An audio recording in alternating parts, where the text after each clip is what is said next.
नमस्कार। आप देख रहे हैं आज की सबसे बड़ी खबर।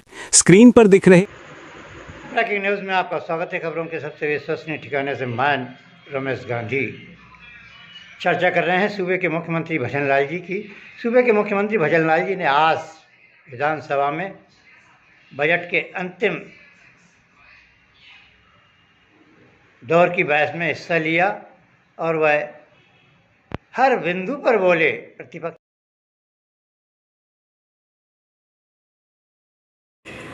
कभी कभी क्या होता है, देखिए कभी कभी क्या होता है, हमारे माननीय सदस्य एक दिन कह रहे थे और आपने वो विषय उठाया था,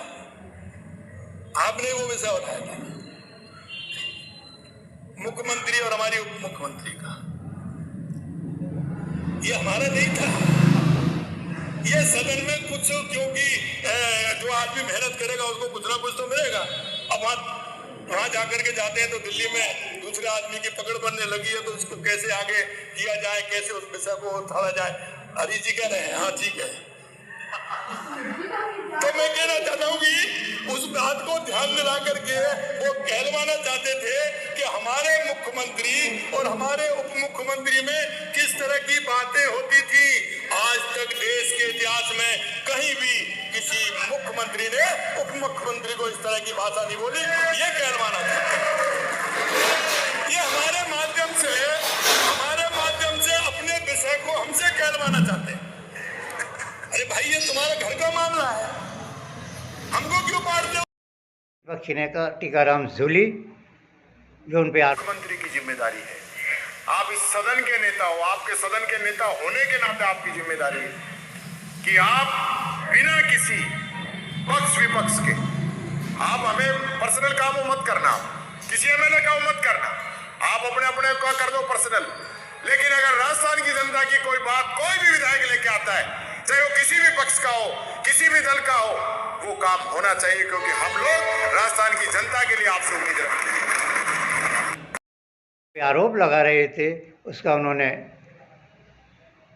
माय आंकड़ों के खंडन भी किया।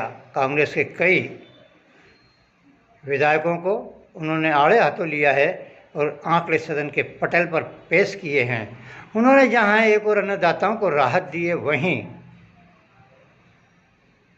जवान, किसान और मजदूर और पत्रकारों को भी इस अंतिम बजट की पूरक में काफ़ी राहत और सुविधाएं दी हैं। उन्होंने वृद्धावस्था पेंशन में भी बढ़ोतरी की है 125 रुपये की।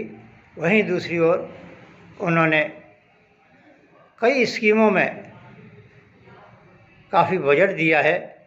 उन्होंने विधायकों के भत्ते, सरपंचों, पंचायत अध्यक्षों, निगम अध्यक्षों के भी भत्ते बढ़ाए हैं। वहीं दूसरी ओर उन्होंने सबसे महत्वपूर्ण बात है, इस बजट में पत्रकारों को बहुत राहत दी है। उनकी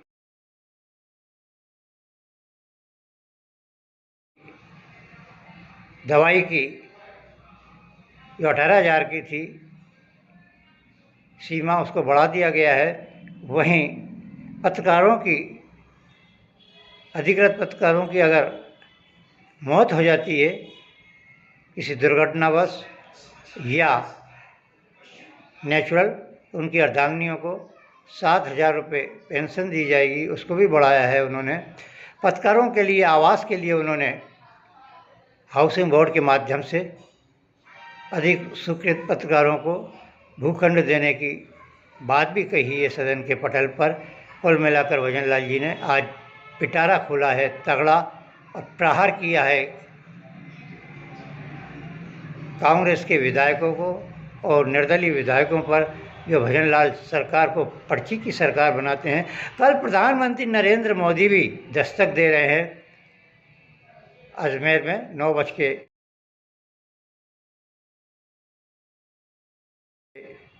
पर। कल अखबारों की सुर्खियां मुख्यमंत्री भजन लाल के पूर्ण बजट की रहेंगी और उसमें जो राहत का पिटारा प्रधानमंत्री पढ़ेंगे तो उनकी तबीयत बाग बाग हो जाएगी। प्रधानमंत्री करोड़ों रुपए की योजनाएं समर्पित करने वाले हैं राजस्थान सूबे की जनता को। वहीं वृद्धावस्था पेंशन का 1000 करोड़ रुपए का ट्रांजैक्शन जो नई स्कीम में घोषणा की गई है उसको भी समर्पित करेंगे वृद्ध लोगों को।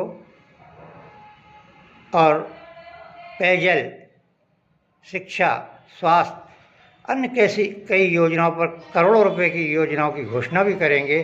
कुल मिलाकर प्रधानमंत्री कल 20,000 से अधिक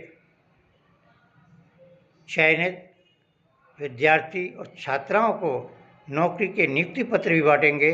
कुल मिलाकर भजनलाल सरकार के इस लोक कल्याणकारी बजट ने हिलाकर रख दिया है कांग्रेस के नेताओं को, सबसे ज़्यादा अशोक गहलोत को और टीकाराम जूली को, गोविंद सिंह डोटासरा को जो लंबी ढींग हाँकते थे।